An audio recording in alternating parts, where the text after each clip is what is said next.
Speaker, I ask unanimous consent to address the House for 1 minute and to revise and extend my remarks. Without objection, the gentleman is recognized for 1 minute. I rise today to express my support for H.R. 5003, the Fair Debt Collection Practices for Service Members Act, sponsored by Representative Dean, which passed the House unanimously. I am a proud co-sponsor of this bill and was glad to vote for it.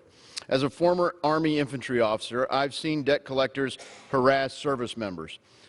This is made worse by collectors who contact service members' superiors. The U.S. military does not owe these debts.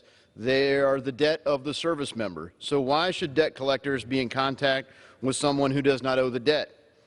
From a readiness perspective, our commanding officers and non-commissioned officers should be focused on training our soldiers to fight and win our nation's wars, not on keeping track of who owes what money to what debt collector. Just as debt collectors cannot humiliate civilians by calling their bosses, neither should they be allowed to use such practices on our fighting men and women. I'm glad to see that we can all agree that collection companies should abide by the same rules and restrictions for enlisted service members as they do when collecting debts from private citizens. I encourage the Senate to take up this bill immediately, and I yield.